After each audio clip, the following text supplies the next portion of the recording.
This is a story about a world obsessed with stuff. It's a story about a system in crisis. We're trashing the planet, we're trashing each other, and we're not even having fun. The good thing is that when we start to understand the system, we start to see lots of places to step in and turn these problems into solutions.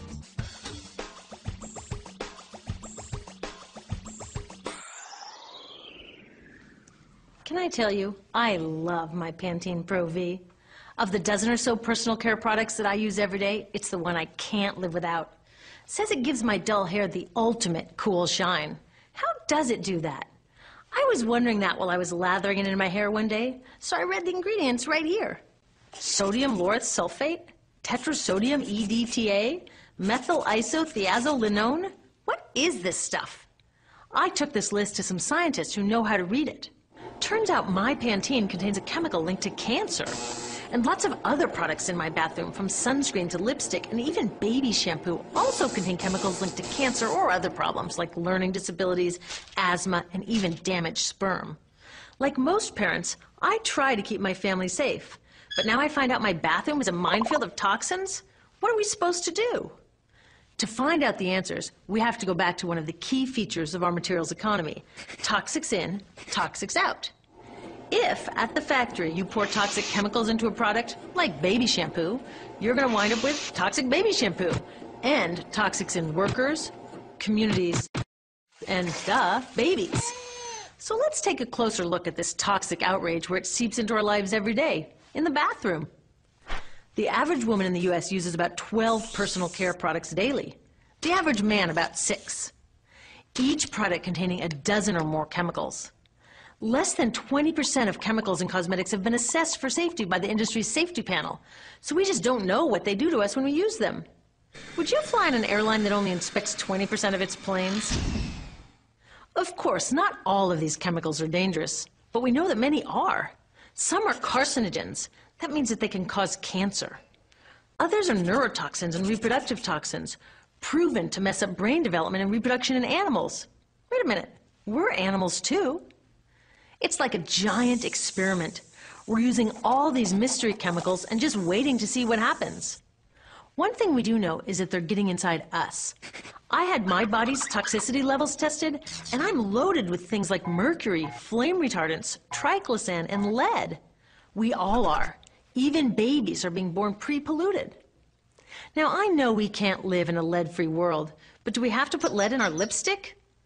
I don't know. Maybe it's my fault. Maybe I just bought the wrong thing. At the store, the choices seem endless.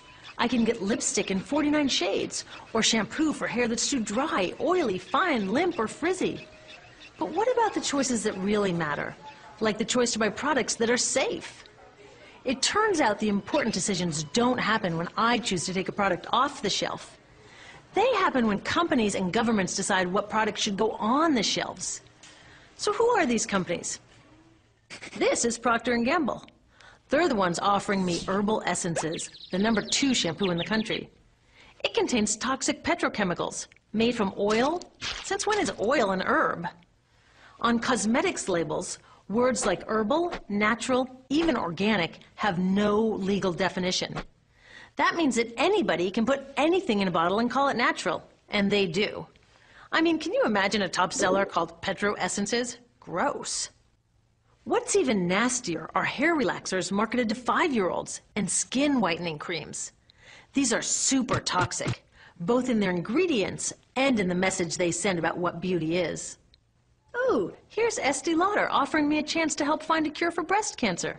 That's nice. But wait, they're also using chemicals linked to cancer. Don't you think the best way for Estee Lauder to fight cancer is to stop using those chemicals in the first place? So really, I get to choose between meaningless claims on a bottle. But these guys get the real choice about what goes into those bottles. And that happens back here, at the factories where they're formulated. Why do the makers of these products use all these toxics? Are they trying to poison us? No, they're just working from a 1950s mindset when people were totally swept up in better living through chemistry. In all that excitement, they forgot to worry about human health impacts. That was years ago, and they are still using these same old toxic chemicals. Today, big cosmetics companies say the doses of poison in their products are small enough to be harmless. Yeah, maybe if you use them once a year. I guess they never get out and see that their products are being used and combined with other products every day. A little toxic dose under your arms, a little more on your hair, on your lips. And workers in nail and hair salons get dosed all day long. So the industry is used to doing things this way, and they can, because even now that scientists have linked the chemicals they're using to all sorts of problems, there are no laws to get rid of them. You're thinking, really? Come on, nobody's making sure that the stuff we smear all over our bodies is safe? Nope. The FDA doesn't even assess the safety of personal care products or their ingredients. Since 1938, they've banned just 8 out of over 12,000 ingredients used in cosmetics. They don't even require that all of the ingredients be listed on the label. Now, this is an example where we can all agree a little more government action would be helpful. This lack of regulation leaves a huge hole that the cosmetics industry is all too happy to fill. They set up their own committee to self-police their products, and compliance with their recommendations is voluntary. So the cosmetics industry is making the rules and then deciding whether or not to follow them. So you see, it isn't our fault that these toxic products are in our bathrooms. It's a whole broken system that's ignoring the simple rule: toxics in, toxics out. But we're not helpless. There are resources online that we can use to protect ourselves by identifying the best possible choices in the store. But the real action is with people working to change the system. Because if we really want to solve this problem, we got to start here with these guys. Women, parents, workers, people all over the country are demanding that Congress pass a new law, giving FDA the power to make sure that our personal care products are safe. We need common sense laws based on the precautionary principle. That means that when you're dealing with hazardous chemicals, just err on the side of caution.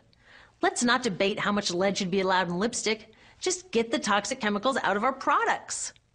Smarter laws would force companies to get past that old 50s mindset and figure out how to get us all clean and shiny without toxic chemicals. Can they? Totally. Many responsible cosmetics companies are already putting safer products on the market. Green chemists are developing substances that are designed to be safe and non-toxic in the first place. European governments have required the removal of many toxic chemicals, and companies have figured out how to comply. When cosmetics are reformulated to be safe and labeled honestly, then we can feel comfortable with the choices available at the store. We can choose bouncy hair or full hair, shiny lipstick or matte. We can even choose to feel beautiful without using 20 products. But we'll know that whatever we choose, the most important choice, the choice to be safe and healthy, has already been made.